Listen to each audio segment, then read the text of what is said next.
Shalom, selamat siang Bapak Ibu yang dikasihi Tuhan. Senang bisa berjumpa dengan Bapak Ibu dan saudara semuanya. Perkenalkan, nama saya Jayadi. Saya berteman cukup lama dengan Bapak Robert ya, sejak 1983 ya. Jadi waktu itu kami bersama-sama mengadakan acara Youth Jamboree ya, Jamboree pelajar ya, Jamboree pelajar di Lawang. Kemudian saya mengajak teman saya, namanya Pak Wus. Beliau ini juga menyertai saya dalam pelayanan sudah 36 tahun. Sejak tahun 1988 kami ditunjuk oleh gereja untuk merintis berdirinya gereja bersama-sama ya. Pak Wus ini namanya diabadikan oleh Presiden Jokowi menjadi kereta cepat Bandung-Jakarta ya. Wus. Kalau ditanya orang, kok dikasih nama Wus, asal-usulnya dari mana Pak Wus? Ya orang zaman dulu gampang-gampangan. Ketika mamanya atau ibunya hamil, duduk di teras, ada angin lewat, wus gitu. Ya wis li jeneng Wus. Nah itu orang zaman dulu ya. Sama nama saya Jayadi itu ya susah, tidak ada artinya. Banyak teman tanya, artinya apa? Tak cari di tuku, di nama bayi-bayi itu tidak ada. Ketemunya di buku telepon. Ya. Tapi saya senang, kemudian saya berdoa sama Tuhan, nama Jayadi dikasih arti sama Tuhan ya. Nama Jayadi itu artinya jaya di darat, jaya di laut, jaya di udara. Nah itu. Terus jaya di mana-mana. Bahasa Yunaninya Salasvave Jayamahi. Ya itu nama patung Pak, iya betul ya. Hari ini bersama-sama kita memperingati sekaligus merayakan Hari Pencurahan Roh Kudus. Biasa dikenal dengan Hari Pentakosta. Jadi saya percaya bahwa Roh Kudus yang dijanjikan Tuhan Yesus ketika naik ke surga, diberikan kepada muridnya, juga pasti juga diberikan kepada kita semua. Ayo beri tepuk tangan bagi Tuhan ya. Itu sebabnya jangan sampai kehidupan orang percaya tidak dibaptis atau dipenuhi dengan Roh Kudus. Janji Tuhan Yesus dia tidak hanya menyertai, tapi dia diam di dalam hati kita. Artinya Roh Kudus itu bersama-sama dengan kita. Nah saya percaya ketika Roh Kudus ada bersama dengan kita, dia pasti melakukan sesuatu. Nah hari ini kita akan bersama-sama apa yang dia lakukan ya. Temanya adalah pekerjaan Roh Kudus. Katakan sama-sama, pekerjaan Roh Kudus. Yohanes pasal 16. Ayat 4b sampai dengan ayat yang ke-6.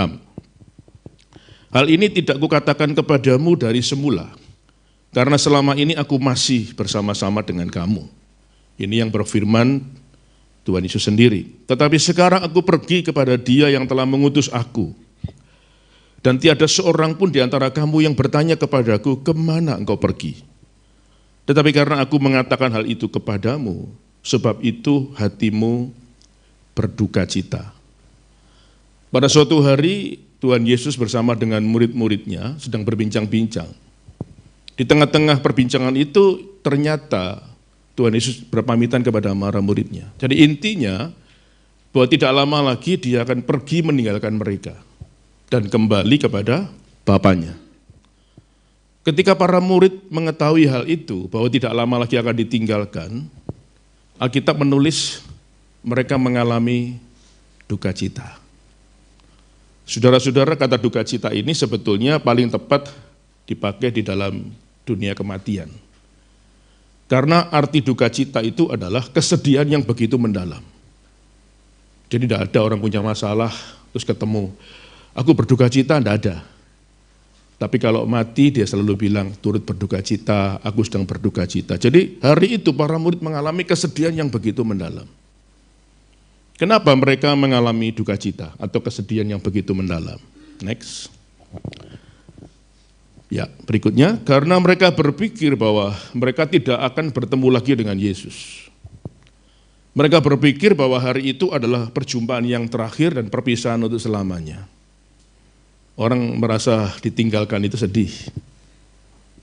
Ditinggalkan pacar, sedih ya.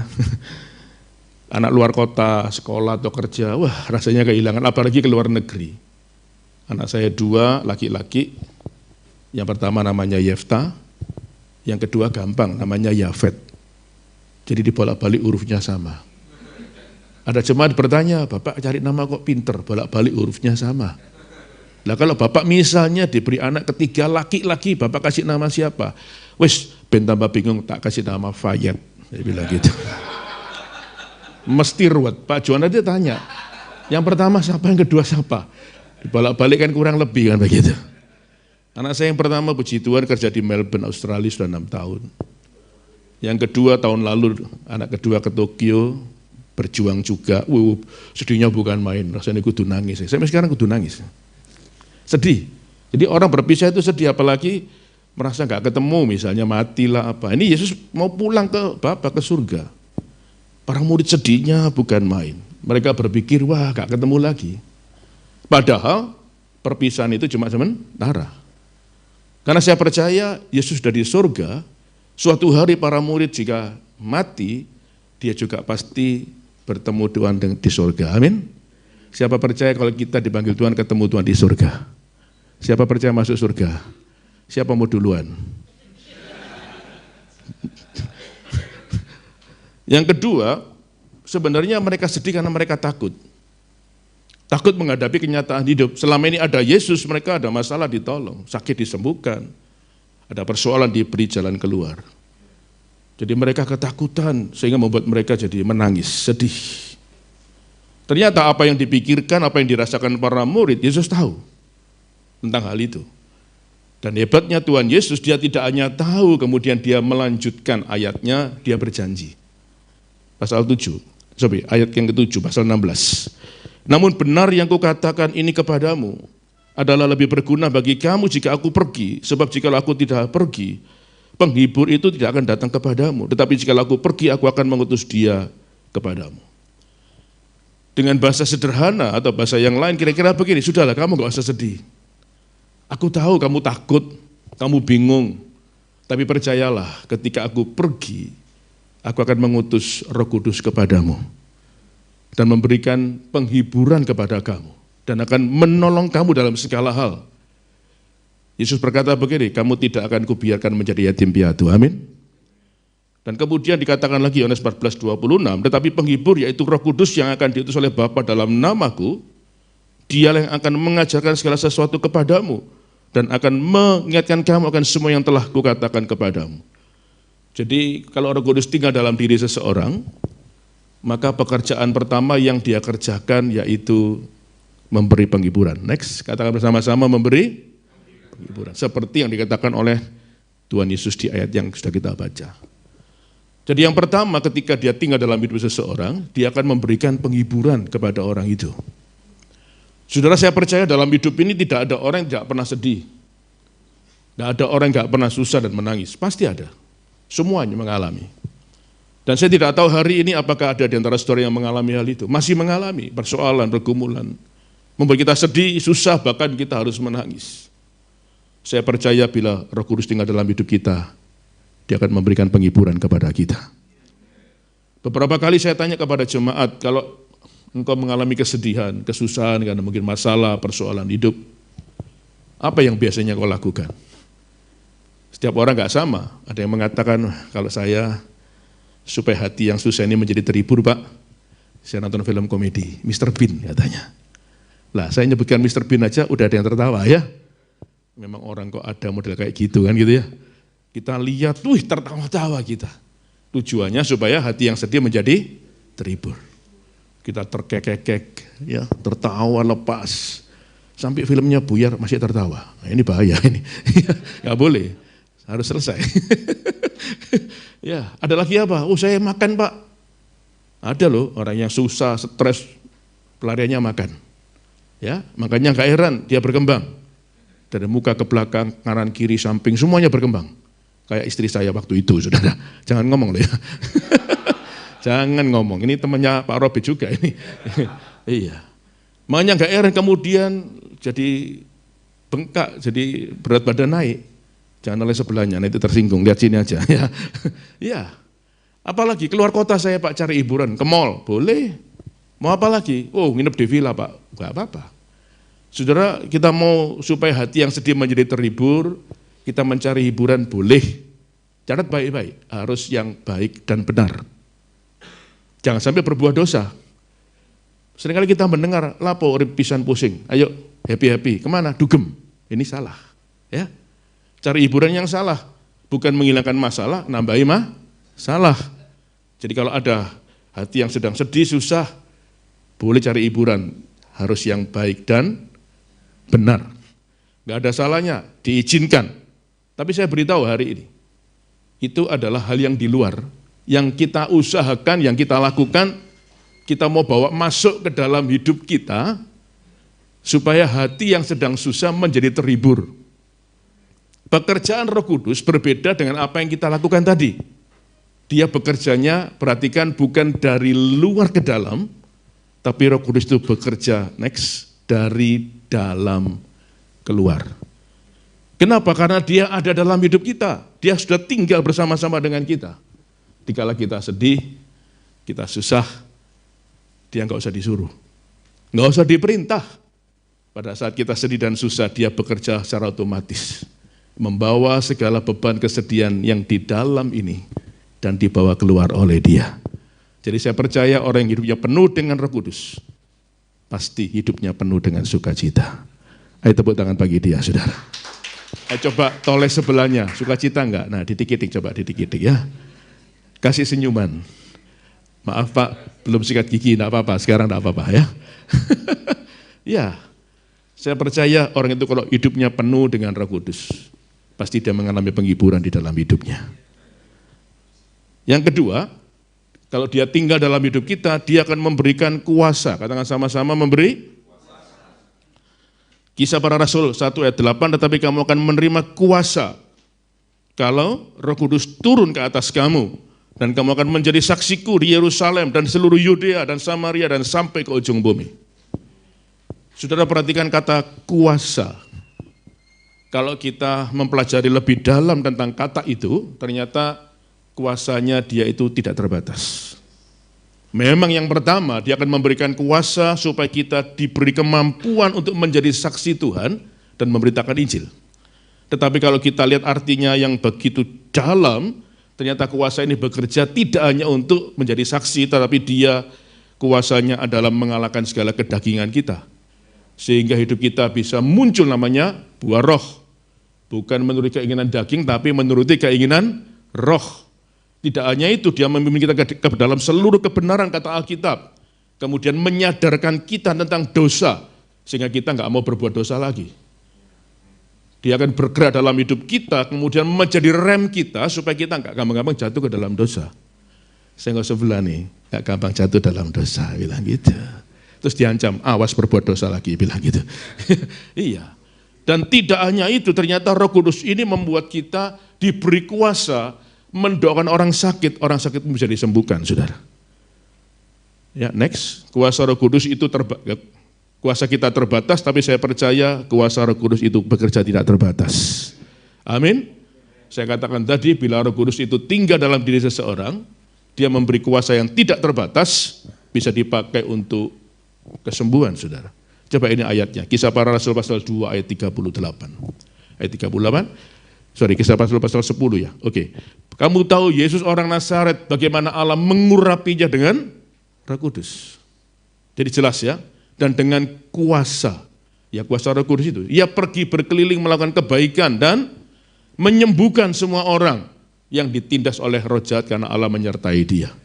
Jadi ada orang sakit karena memang penyakit, karena kuasa si jahat ini adalah biang keladi ya, dialah yang membuat orang jatuh ke dalam dosa dan segalanya. Tapi lihat, Yesus diperlengkapi dengan kuasa yang satu ini, akhirnya Tuhan Yesus bisa menyembuhkan banyak orang yang mengalami sakit penyakit ya. Saya ingin saksi hari ini, ada kesaksian ya. Ini kesaksian saya. Next. Kejadian ini tanggal 8 Desember 2021, tepatnya hari Rabu. Zaman Covid ya, ini masih awal-awal Delta. Jadi masih banyak orang waktu itu berolahraga termasuk bersepeda. Sekarang yang sepedaan sudah mulai diparkir sepedanya. Seperti saya juga. Ya dulu banyak waktu ya. Biasanya kami punya grup, pagi itu calling-calling, kemudian kumpul, kami bersepeda bersama-sama. Saya tinggal di Citraland, Surabaya Barat, tepatnya di dekat pasar Citraland. Siapa yang sudah pernah ke Pasar Citraland? Pasar Citraland itu besar, dikelilingi oleh jalan yang besar, luasnya 1 hektar. Ada 72 ruko di sana, sampai apal tak hitung. Ya, pasar ini luasnya 5.400 meter persegi. 2.700 itu pasar basah, ikan, ayam, daging, jualan sayur begitu. 2.700 meter itu Pujasera. Kurang lebih ada 60 stand, saudara bisa makan apa saja, murah, ya, 10.000 masih dapat, murah pokoknya. Ya, mau cari makanan apa saja ada. Siapa yang pernah makan di sana? Nah, yang belum, catat nomor telepon saya. Nanti kalau ke sana telepon saya, tajak makan gratis. Ada yang amin lagi, wah. Ini bangkrut ini. Tadi pagi nggak ada yang amin, tak batalkan. Rasanya sudah bocor ini Pak, sudah bocor tadi Pak. Iya, saya tinggal di sana baru 27 tahun. Sejak 1997, penduduk pertama, tidak ada temannya ular. Iya, pagi itu tanggal 8 ini kita calling-calling di grup, nggak ada yang bersepeda. Cuman saya sama teman saya, berdua. Biasanya kalau bersepeda, kami masuk ke Bukit Ular. Siapa pernah masuk Bukit Ular? Wah, Bapak pernah ya. Jadi di Citraland itu nempel dengan pedesaan namanya Bukit Ular. Kenapa dinamai Bukit Ular? Yang pertama jalannya kayak ular begini. Yang kedua memang banyak ular. Mau piton, mau apa banyak. Kita sering ketemu ular yang melungsung itu loh, ganti kulit itu. Nah itu banyak peternakan, perkebunan, pertanian ya. Termasuk di tengah-tengahnya itu ada tempat favorit untuk cangkruk namanya Warung Jahe Mbak Ana. Bisa buka di map. Itu kita putar-putar di dalam gitu, naik turun, wah seru pokoknya ya, ketemu danau macam-macam. Kita cangkruk di sana, minum wedang jahe, kemudian makan telur setengah matang, makan roti bakar, makan mie, kadang-kadang nasi pedas, kok nelan ludah. Ya, kita cangkruk di sana. Saya sama teman saya berdua, kemudian setelah cangkruk kita sepedaan lagi, kemudian keluar ke Citraland lagi. Masuk jalan raya besar dekat konsulat Amerika itu, yang nantinya tembus ke Pakuwon Mall. Saya bawa ransel kecil di belakang, isinya apa? Hand sanitizer, pompa, tembal ban, kunci-kunci, biasanya gembos di tengah hutan itu susah. Kita darurat nempel sendiri. Di depan tak kasih tas kecil, tak isi handphone sama uang, biasanya untuk sarapan.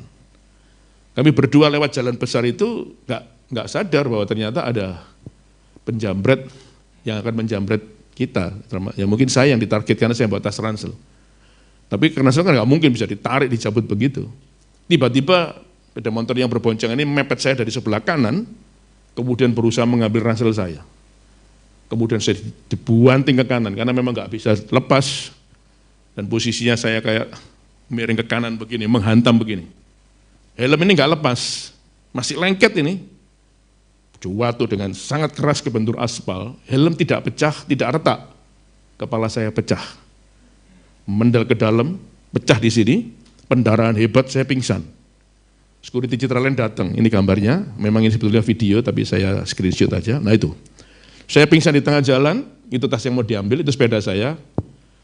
Kemudian saya pendarahan hebat, karena memang saya kalau malam minum pengencer darah. Desember 2018, saya sempat ring jantung ya. Kemudian saya mulai gerak-gerak sama security didudukkan. Tapi saya nggak sadar ini, nggak ingat apa-apa sama sekali. Pendarahan hebat ini. Kemudian saya dibawa, naikkan sepeda motornya security, dibawa ke puskesmas Made namanya, Kelurahan Made. Itu pendarahan hebat, kemudian jersey saya itu dipotong, dibuang. Saya pingsan-pingsan, dibangun sama dokter, nggak boleh pingsan. Kemudian dia bilang, Bapak harus dijahit di sini karena pendarahannya luar biasa. Dijahit mungkin terburu-buru, ya ini hasilnya kayak jahit kasur. Lihat saudara. Next, nah kayak gitu ya. Dijahit 10 ini, selesai. Ya, saya pingsan lagi. Karena khawatir, dokter kemudian pakai ambulans, saya dibawa ke National Hospital. Anak saya sudah datang, istri saya masih ngajar di Malang karena dia seorang pengajar guru. Kemudian saya dibawa masuk ke ambulans, saya pingsan-pingsan didampingi dokter, gak boleh, harus bangun. Karena mungkin pendarahan di dalam.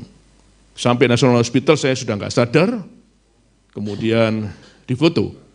Ternyata di dalamnya ada pendarahan 7 mili mendekati otak. Itu next fotonya.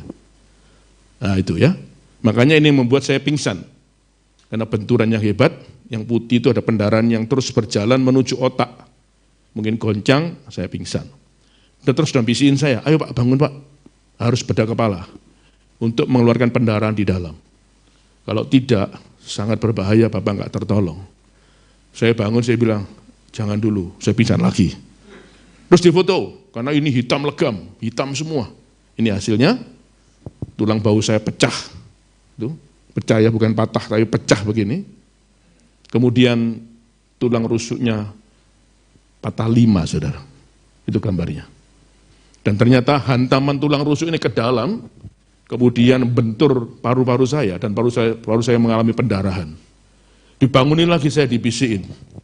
Harus buka torak dada, karena paru-paru Bapak berdarah. Biasanya kejadian seperti ini, orangnya lewat, karena kempes. Bagaimana Pak? Saya pingsan lagi. Ayo Pak, jangan pingsan. Saya bangun lagi, jangan dulu. Saya pingsan lagi, saudara. Sakit Pak? Enggak, sakit saudara. Ini sakitnya luar biasa, cenut. Akhirnya di opname 1 malam, terus dipantau, dibangunin terus, sesek enggak, muntah enggak, pusing enggak, gimana rasanya, terus begitu, mual enggak, terus, sampai besok pagi. Besok pagi saya bangun, sekitar jam 8 pagi, puji Tuhan, kondisi badan saya seger. Tapi saya belum ingat apa-apa ini, masih lupa semua. Berusaha ingat kejadian apa, enggak ingat. Ada teman datang, siapa, enggak ingat saudara. Jadi banyak lupanya, tapi ada untungnya, lupa utang, itu lumayan ya. Lumayan itu, terhibur itu. Ya. Udah, akhirnya dokter bilang, gimana Pak? Ini mesti dibuka kepala sama torak, dada. Jangan dulu dok, saya enggak apa-apa, saya bilang. Loh, enggak merasa pusing, enggak apa? Enggak. Mau muntah, mual? Enggak. Sesek? Enggak. Ya udah foto lagi. Puji Tuhan saudara, ya Tuhan membuat keajaiban, ini keajaiban yang pertama, belum ya. Kajian pertama, jadi kepala ini pendarahannya sudah berhenti hasilnya. Kemudian pendarahan di paru-paru juga berhenti, saya percaya itu kuasa Tuhan yang menyembuhkan, saudara. Dengan itu kemudian dokter bilang, ya sudah boleh pulang. Tapi tolong dipantau, ya, karena ini berat, saya pulang. Wah di rumah memang berat memang ya, bagian sini. Mau tertawa sakit, batuk sakit, pipis juga sakit. Ya pokoknya gerakan itu, bagian dada ini, tulang rusuk ini yang paling sakit memang. Ini malah nggak apa-apa, yang pecah ini. Kemudian setelah 1 minggu saya konsultasi by phone dengan teman saya dokter, dia bilang, Bapak operasi aja Pak Jayadi, bagian ini dulu. Karena itu pecah bukan patah. Kalau nanti dia miring terus nyoblos keluar kan ngeri, kan tajam itu. Atau nanti lengket, nah, maka operasi 2 kali harus dilepas, dikembalikan. Akhirnya tanggal 16 Desember, hari Kamis, seperti 8 hari kemudian, saya masuk ortopedi untuk operasi penyambungan bagian ini. Namanya klavikula ya, tulang ini. Kemudian saya masuk jam 8 pagi, jam 10 persiapan, rencana operasi jam 1 siang. Setengah 1 sudah siap semua ini saya, dipersiapkan baju operasi semuanya. Terus saya berdoa begini, Tuhan, boleh nggak saya mau nego? Gitu. Ini posisi saya masih ngelambiar ini, nginget kejadian itu susah, lupa-lupa masih.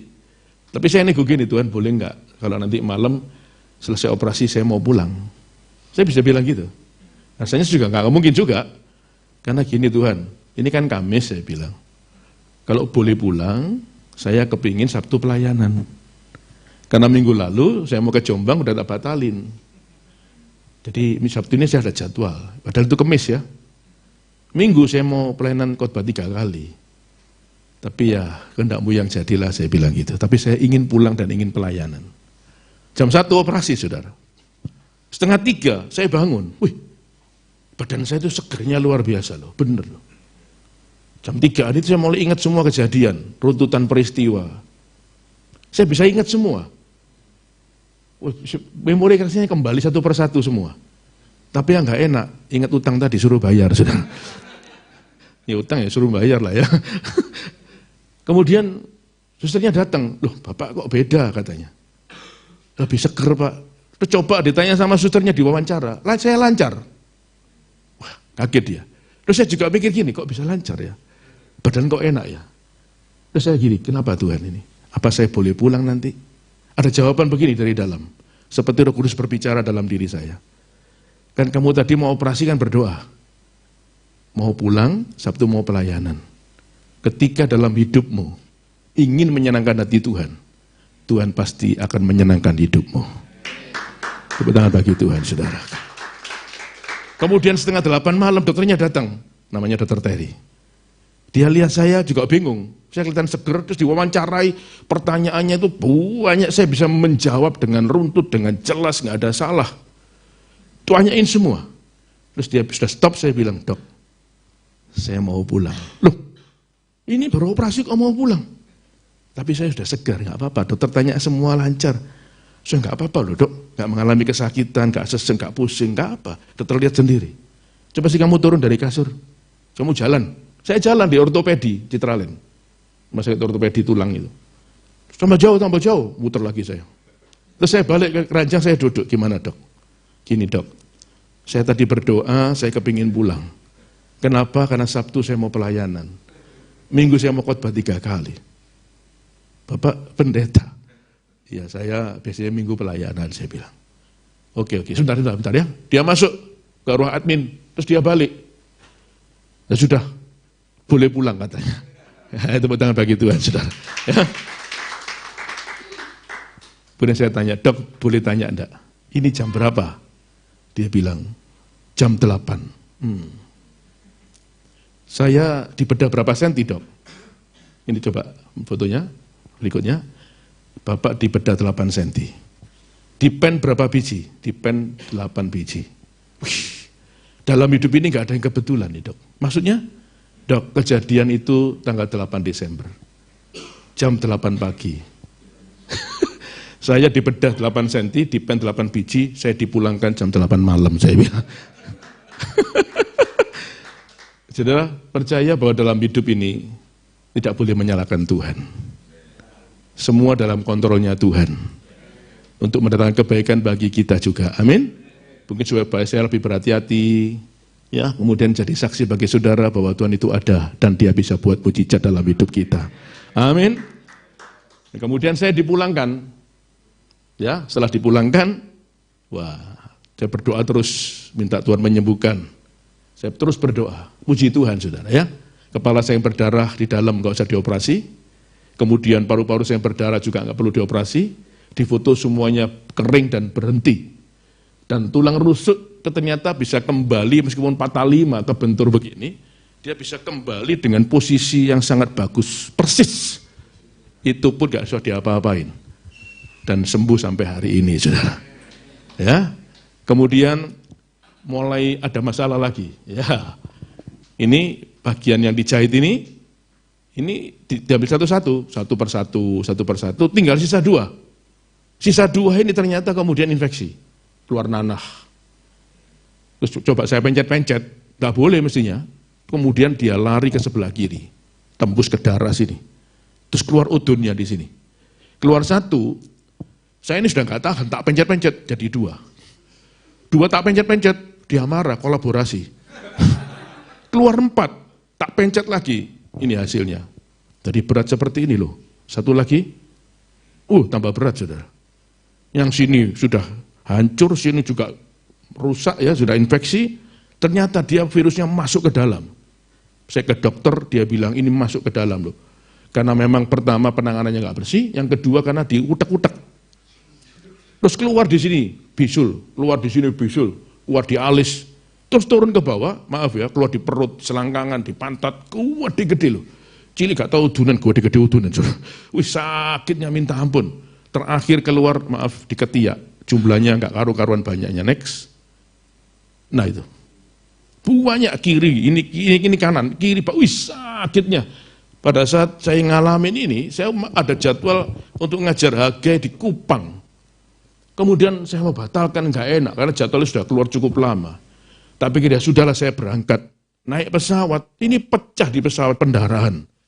Kan nggak boleh dipencet, begitu dipencet dia lari keluar baru, tak utak lagi keluar lagi baru. Di pesawat itu pendarahan, sampai saya ke toilet bolak-balik tak bersihkan.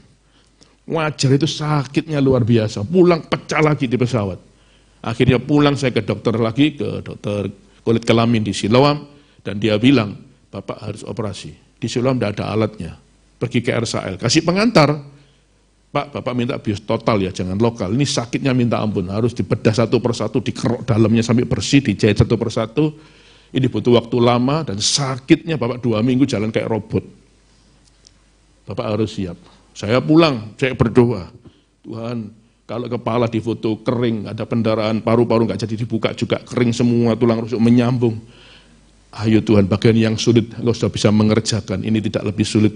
Aku percaya Engkau bisa mengerjakannya, saya bilang. Saya terus berdoa, saya nggak ke RSAL, saudara ya.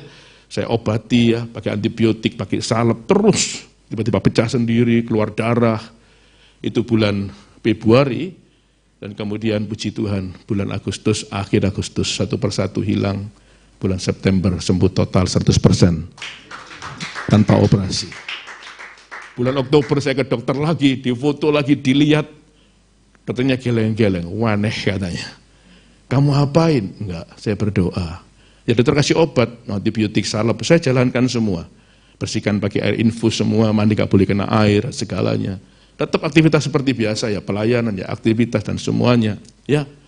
Dan dokter bilang ini sembuh 100%, tidak ada bekas sama sekali. Bekas di sini bersih semuanya.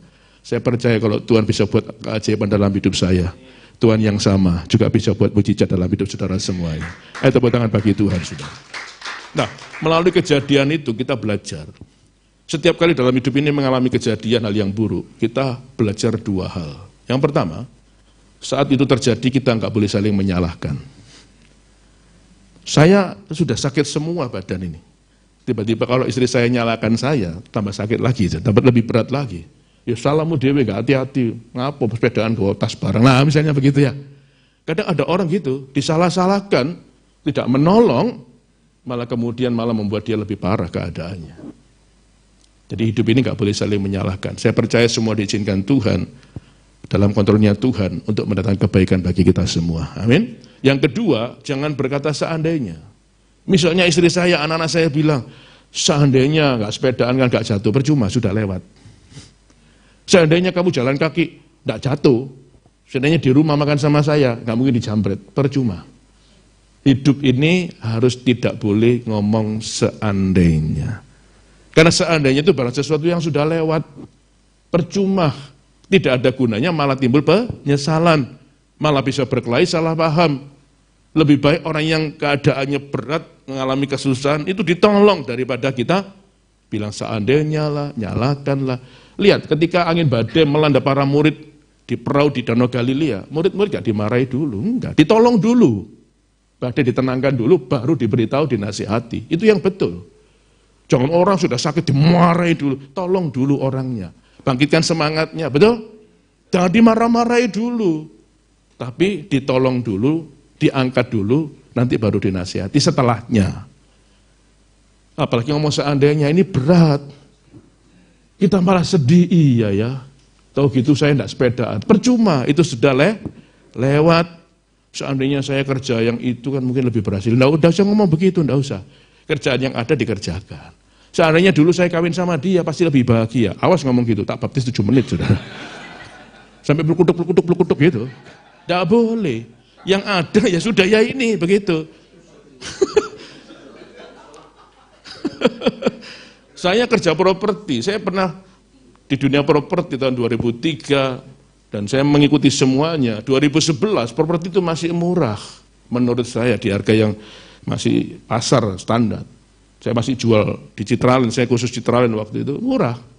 Tapi menjelang akhir 2011 itu mulai naik sedikit. Tiba-tiba 2012 orang masih ingat properti itu naik 4 kali lipat sampai sekarang.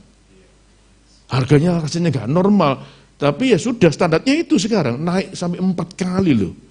Atau 5 kali bahkan. Contoh kecil saya jual dekat rumah saya itu dulu tanah tahun 2011, 1.800.000 per meter. Sekarang cari 10 juta aja sudah sulit sudah. Mungkin 12 juta, bukan 5 kali sampai 6 kali lipat. Tapi saya masih ingat 2012 naik 400%, 4 kali lipat. Apa terus saya ngomong begini, seandainya ya, 2011 saya beli, wis gampang-gampangan tak utang no bank ya, Si sosok loh ya. Mungkin saya hari ini kaya raya, tapi itu tidak ada gunanya. Setuju saudara? Ngomong sebelahnya, jangan lagi ngomong seandainya. Harus dihilangkan dari hidup kita. Seumpama, misalnya, seandainya, ya umpama, tidak boleh. Anak-anak pun harus diajarin ya. Yang sudah ada, yang sekarang itu dihadapi ya. Saya percaya semuanya kita akan hadapi bersama dengan Tuhan. Yang ketiga sekarang, memberi kekuatan. Katakan sama-sama memberi. 2 Timotius 1 ayat yang ke-7. Sebab roh yang Allah berikan kepada kita bukanlah roh yang membuat kita menjadi penakut. Next. Sebaliknya roh Allah itu membuat kita menjadi kuat. Ini dalam bahasa Indonesia sehari-hari. Jadi bila Roh Kudus tinggal dalam kehidupan kita, saya percaya kita akan diberi kekuatan. Saudara, saya menyadari bahwa dalam hidup ini ada saja orang-orang yang mengalami masalah yang berkepanjangan. Rasanya kapan selesai? Begitu bangun tidur, dia sudah langsung bergumul dengan masalah yang sama. Dan itu bertahun-tahun, bahkan berpuluh-puluh tahun. Misalnya orang sakit, dia akan mengalami pergumulan yang berat dengan sakitnya itu sampai begitu lama. Sampai kapan, nggak tahu kadang. Seperti mama saya misalnya, diizinkan Tuhan kena diabetes yang berat, sampai kaki kanan diamputasi, di dalamnya ada 5 ekor ulat, kaki kiri diamputasi, keluar 4 ekor ulat. Dia bilang, aku nggak bisa menerima ini sampai kapan, busuk kakinya saudara. 10 tahun lebih dan akhirnya dipanggil Tuhan. Saya bersyukur dalam 10 tahun itu dia memang bergumul ya berat, tapi dia bisa sampai dipanggil Tuhan, tetap kuat, tidak sampai dia menyangkal Tuhan. Saya percaya itu ada kekuatan Roh Kudus yang bekerja di dalam dirinya. Saudara, goal dalam hidup kita ini memang bukan tubuh kita. Saya percaya goal kita adalah hidup kekal bersama dengan Tuhan di surga. Ya kalau bisa jangan sakit. Ada orang bergumul misalnya seorang istri dengan suaminya yang tidak tanggung jawab, tidak setia. Tiap hari bergumul dengan hal itu. Mama saya juga begitu, papa saya nggak tanggung jawab, suka mukuli mama saya. Secara keuangan nggak mau bertanggung jawab, mama saya harus bekerja. Saya pun SMP pulang sekolah sudah bekerja untuk membantu nafkah keluarga. SMA saya juga jualan di sekolah. Berat bagi kita. Saya sampai kadang pernah ngomong, sampai kapan hidup seperti ini? Bagaimana dengan masa depan saya? Ya. Tapi saya percaya saya bisa sampai hari ini, semua karena kekuatan Roh Kudus. Setelah saya beritahu, Roh Kudus bekerja dalam diri seseorang, dia akan memberikan kekuatan berbeda-beda kepada orang itu. Kalau saya mengalami masalah keluarga, dia memberi kekuatan saya untuk menghadapi masalah dalam keluarga saya. Saudara mengalami masalah sakit penyakit, saya percaya Roh Kudus yang sama akan memberi kekuatan saudara untuk menghadapi penyakit itu. Amin. Dia bekerja sesuai apa yang menjadi masalah dalam hidup kita. Jadi saya percaya hari ini bila dia bekerja dalam hidup kita akan menjadi orang yang kuat, bahkan akhirnya kita mengalami kemenangan. Ada seorang ibu ketemu dengan saya di Denpasar. Saya melayani di Denpasar, selesai ibadah, kemudian dia datang sama saya, Pak, saya kepingin mati Pak, gak kuat saya Pak, suami saya gak tanggung jawab, meninggalkan saya, anak saya perempuan menikah dengan seorang bule, dan ternyata berjalannya waktu sudah punya anak 1, ternyata dia homo.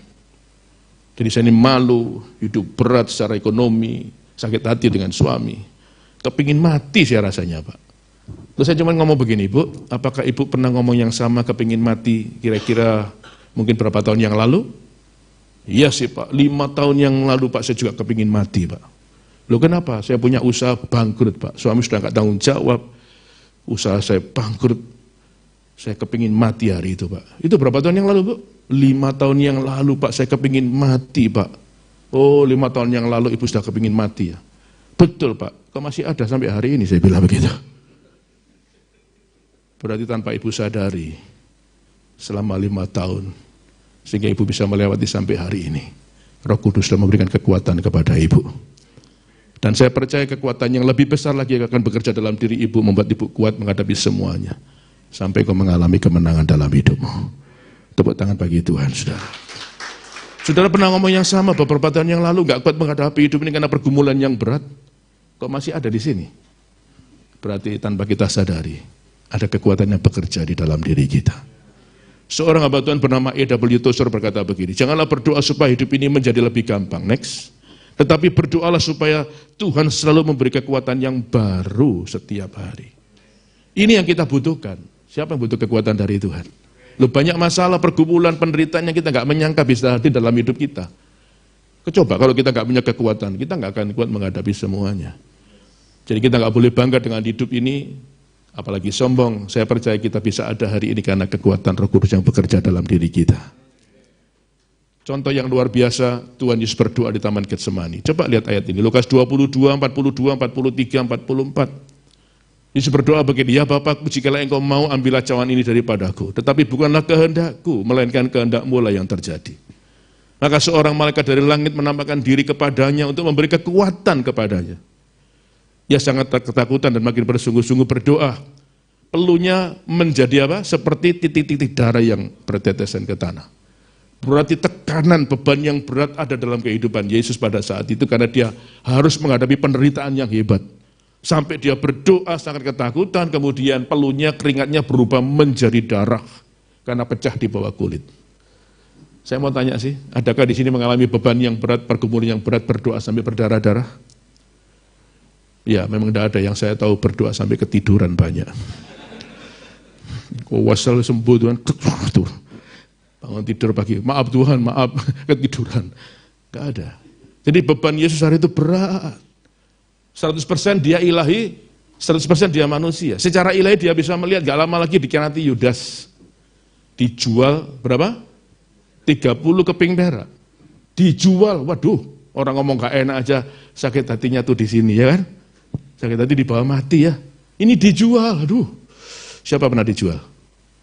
Tidak ada. Tidak pernah dijual temannya ya? Atau mau menjual sebelahnya? Jangan, saudara. Sakit. Ini dimuridkan 3,5 tahun, dikasihi loh, ditolong, dijual. Sudah sakitnya luar biasa. Dijual berapa? 30 keping? Saudara tahu kenapa dijual 30 keping perak? Keluaran mengatakan itu harga jual seorang budak pada zaman itu. Jadi nilainya pun ditentukan oleh setan, disuruh jual 30 keping perak, berarti harga derajat martabat Yesus diturunkan seperti budak. Bayangkan saudara. Jadi benar-benar hidup Yesus dihabisi, sampai titik yang paling nadir, paling bawah. Sudah dijual, nilainya kayak budak. Terus dihajar seperti itu di depan masyarakat, wih, rasanya kayak seorang penjahat yang berbuat jahat yang luar biasa. Dihabisin. Kemudian, mahkota duri, pikul salib, disalibkan. Secara ilahi dia melihat rentetan penderitaan itu dia nggak kuat. Bapak aku nggak kuat. Boleh nggak aku nawar? Kalau bisa nggak ngalamin itu. 3 kali dia berdoa yang sama. Matius 26 mencatat, Bapa di surga tidak memberi jawaban secara audible. Nggak ada. Saudara boleh periksa kitab Injil yang lain, jawabannya cuma di sini. Kenapa detail? Karena ini dokter namanya Lukas. Ditulis dengan jelas. Bapa di surga tidak memberi jawaban, tetapi apa? Mengirimkan malaikat, dan malaikat itu membawa kekuatan. Kekuatan diberikan kepada Yesus, dan begitu kekuatan itu menyatu dalam diri Yesus, kemudian dia dikhianati Yudas, dia bisa melewati. Dia dianiaya, dia bisa melewati.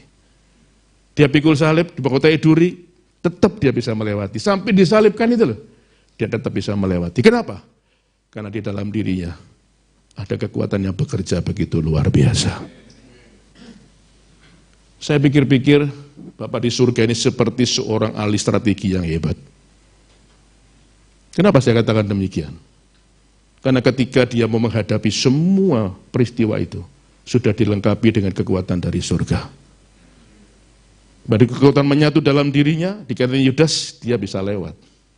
Dikhianati, bisa lewat. Kenapa? Ada kekuatan yang bekerja di dalam dirinya sampai di Golgota. Saya percaya saudara, hari ini kita bisa melewati semuanya. Masa lalu kita banyak masalah dan pergumulan, banyak persoalan. Yang kadang mungkin kita berpikir, kok bisa saya ngalamin ini, rasanya nggak kuat. Kok masih kuat sampai hari ini? Percayalah, ada Roh Kudus yang bekerja di dalam diri kita. Yang membuat kita kuat menghadapi satu persatu, melewati semuanya. Dan percaya, pada akhirnya, setiap kita akan mengalami kemenangan. Tepuk tangan bagi Tuhan, saudara.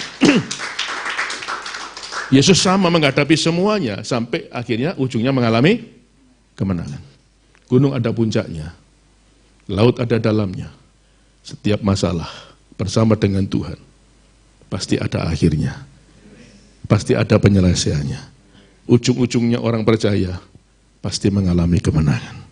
Katakan sama-sama ya, ujung-ujungnya orang percaya pasti mengalami kemenangan. Ayo tepuk tangan bagi Tuhan. Bagaimana dengan Rasul Paulus? Dia dianiaya juga, dicambuk yang sama seperti Yesus 39 kali, dipenjara di kota Filipi, mengalami banyak masalah. Next. Tapi sama dia mengatakan, dengan kuasa Roh Kudus yang diberikan Kristus kepada saya mempunyai kekuatan untuk menghadapi segala rupa keadaan. Segala perkara dapat kutanggung di dalam Dia yang memberi kekuatan kepadaku.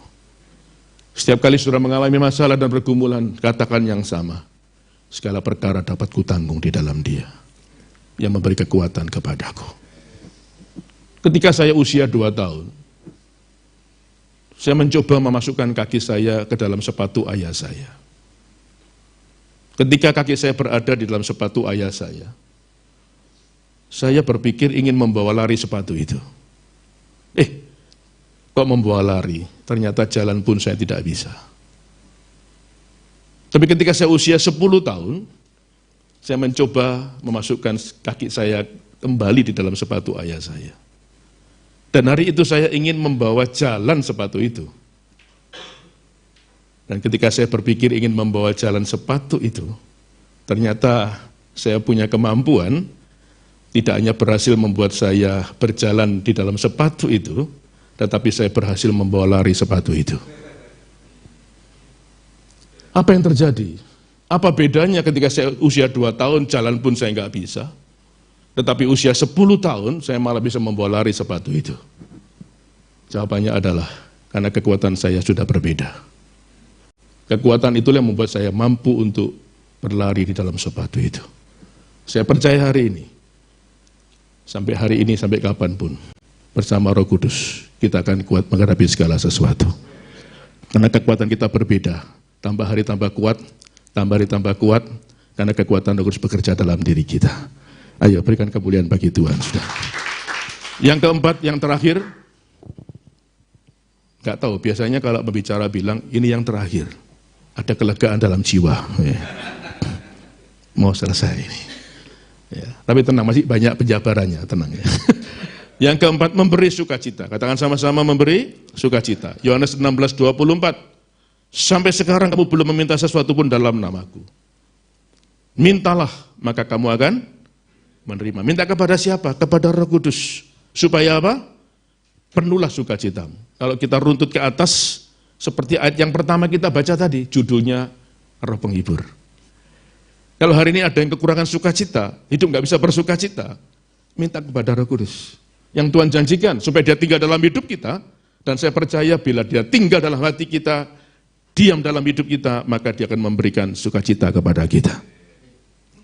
Saudara perhatikan, orang yang hidupnya penuh dengan sukacita, pasti orang itu menjadi semangat. Kalau tidak ada kegembiraan di dalam dirinya, tidak ada sukacita di dalam dirinya, hidupnya pasti nggak ada semangat. Mana bisa? Sukacitalah yang membuat hidup menjadi bergairah, membuat orang itu menjadi semangat. Kalau orang itu hidupnya menjadi semangat, kalau dia mengerjakan sesuatu, apapun yang dia kerjakan, pasti hasilnya lebih baik. Pasti lebih berhasil, lebih maksimal. Coba salesman, dia nggak semangat, nggak ada hasilnya, saudara. Males, ngomong itu pelan, nggak ada. Coba kalau saya khotbah lemes, ngantuk semua. Loh ini aja semangat aja masih ada yang ngantuk kok. Dikede-kede nelang Mario, Pak Pendeta nelang Mario. Saudara lebih senang ngomong sama orang yang penuh sukacita dan semangat atau yang loyo? Kita bisa lebih berlama-lama ngomong sama orang itu, lebih kerasan. Kenapa? Enak, nyeneng no, terus ngangeni, betul nggak? Daripada yang nyengak, yang belerok, wes ngantuk tambahannya. Ngomong sama sebelah nih, kamu ngangeni, bilangnya. Ada yang tidak berani ngomong, Pak, mencek no sebelah ya, Pak.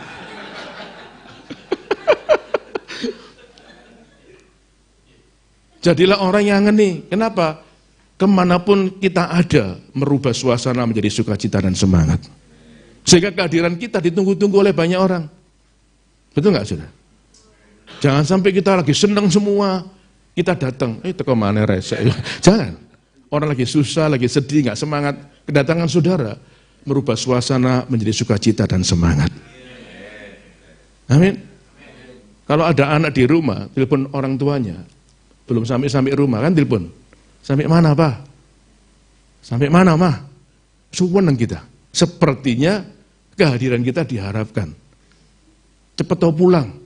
Kenapa? Datang itu membawa suara sukacita. Menyenangkan gitu ya. Jangan sampai ditanya, sampai mana Pak? Sampai mana Mah? Sebentar nak, mau macet. Apa mau kapan macet gitu. Ini kehadiran saudara nggak diharapkan.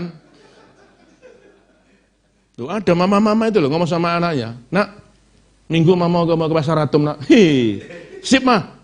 Pergi ke pasar Atom sampai tutup mah. Nah ini saudara. Mama diusir. Ngomong capek anaknya. Nek gurun tutup ojo mulai mah. Lah ini bahaya saudara. Iya. Nak papa mau luar kota. Berapa hari Pak? 2 hari, kurang suwe Pak. Nah, ini diusir saudara. Diusir, ya. Kenapa? Mungkin nggak menyenangkan di rumah. Ya. Oh iya nih Pak Us jawab ini. Siapa nggak menyenangkan Pak? Iya. Harusnya kita dimanapun kita berada, tunjukkan kita ini anak Tuhan orang percaya. Hidup penuh dengan sukacita. Loh Pak ada masalah Pak? Kan sudah bilang, apa Rasul Paulus bilang begini, hiduplah seperti orang berpengharapan. Bukan orang yang nggak punya pengharapan. Pengharapan kita di dalam Kristus. Saya percaya Tuhan kita ajaib, dahsyat dan luar biasa. Sanggup menolong kita. Amin. Dan memberikan jalan keluar yang tepat pada waktunya. Kenapa? Hidup harus dikuasai masalah. Kita harus menguasai keadaan dan menguasai masalah. Setuju? Kalau kita dikuasai masalah, sukacita kita hilang. Marilah kita menguasai keadaan dan menguasai masalah. Karena kita punya Tuhan yang ajaib dan luar biasa. Sehingga apa? Sukacita kita nggak hilang. Lupa di kantor banyak masalah. Jangan sampai dibawa pulang, wajahnya sedih, ya, seperti orang nggak berpengharapan. Kan kasihan yang di rumah. Tetap hidup penuh sukacita. Karena saya percaya Tuhan sumber pengharapan kita. Ayat-ayat terakhir dikatakan begini, orang yang semangat dapat menanggung penderitaannya. Betul. Karena dia bisa berpikir dengan tenang. Hatinya tenang, pikirannya jernih. Orang itu pasti bisa menyelesaikan masalah dengan tepat. Loh, kalau sumpek, gak bisa mikir jernih loh. Hati budak, pikiran sumpek, gak bisa mikir dengan jernih. Pasti kita gak akan menemukan jalan keluar yang baik. Apalagi emosi, katanya gini, ngambil keputusan sambil emosi, pasti salah semua. Makanya harus tenang ya. Orang yang penuh sukacita semangat, dia bisa menyelesaikan semuanya. Amin. Semangat yang patah, mengeringkan tulang, malah membuat hidupnya habis. Pagi-pagi bangun, ngomel dulu, ngeluh dulu, menggerutu dulu. Hidup jadi pusing, saudara. Betul, badan sakit semua. Ayo kita begitu bangun, tetap semangat, tetap bersyukur. Karena kita percaya, kita mulai hari itu bersama dengan Tuhan. Sepanjang hari itu, Tuhan pasti menolong kita. Amin. Yang terakhir, Tuhan memberi semangat kepada yang tiada berdaya. Kurang semangat hari ini, minta kepada Tuhan. Kurang sukacita, minta kepada Roh Kudus. Maka dia bisa menangkapi kita semuanya. Saya percaya hari ini, setiap kita akan pulang membawa sukacita dan semangat. Amin. Semangat di dalam keluarga, semangat dalam pelayanan, semangat dalam bekerja, dimanapun kita berada, menjadi dampak positif bagi orang lain.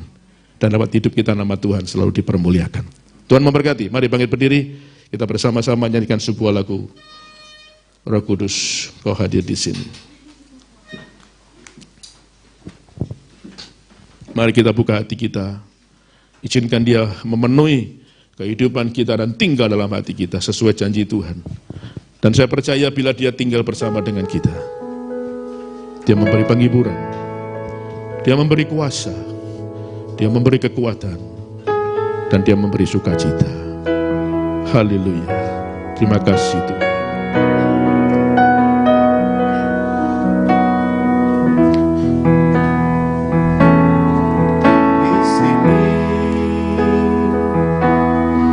Roh Kudus, ku mengasihimu.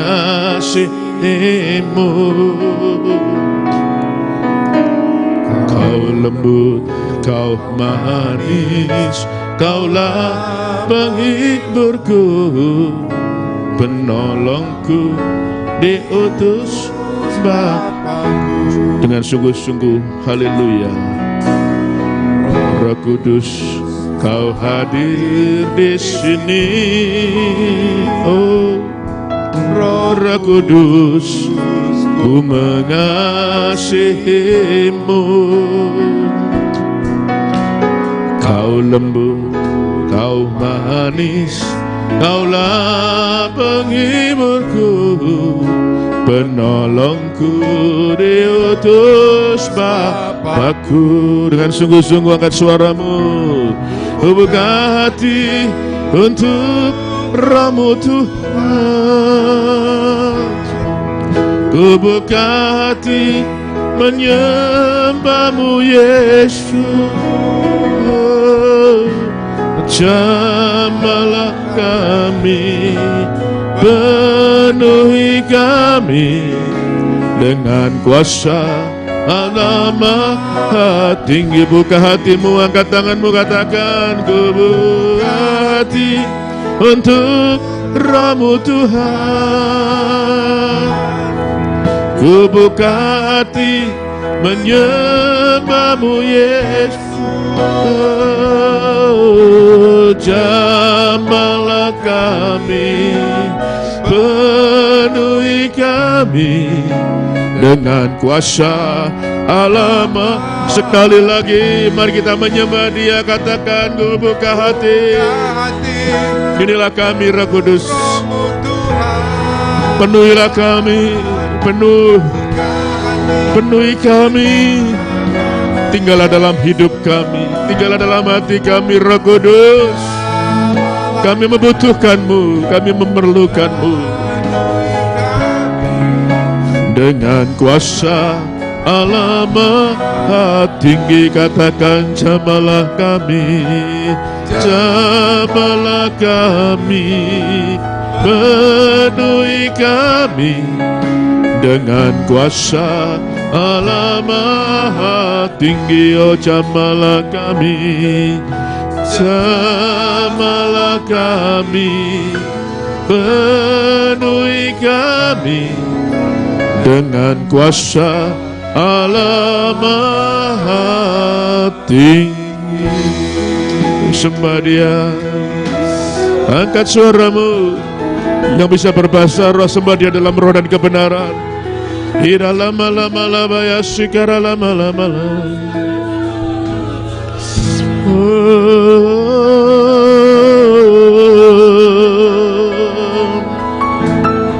Hira lama takara ya sikara lama lama lama.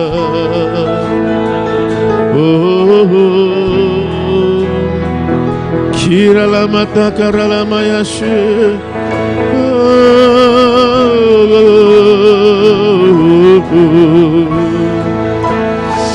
Ira lama takarabaya sikara lama lama lama lama lama lama. Ira lama takarabaya sikara lama lama lama lama. Ira lama takarabaya sikara lama lama lama. Terima kasih Tuhan, penuhi kami dengan Roh-Mu. Kami membutuhkan Roh Kudus dalam hidup kami. Kami membutuhkan Roh Kudus. Silakan tinggal dalam hidup kami.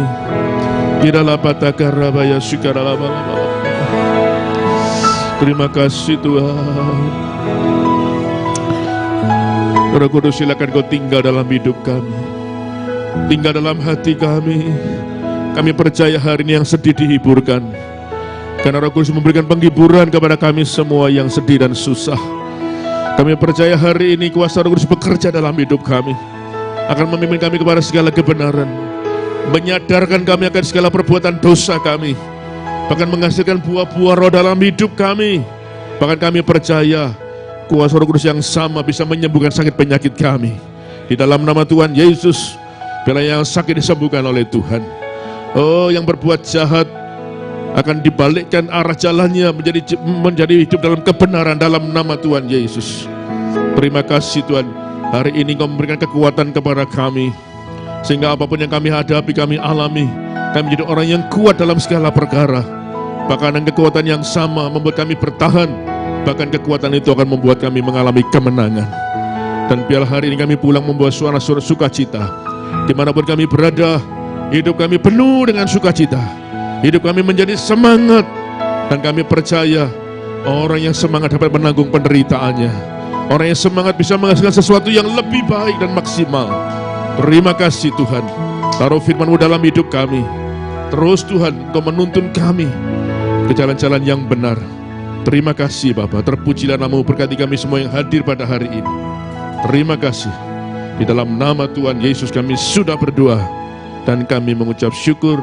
Mari yang sudah berdoa dan mengucap syukur, katakan sama-sama, amin, amin. Terima kasih, Tuhan memberkati. Silakan duduk.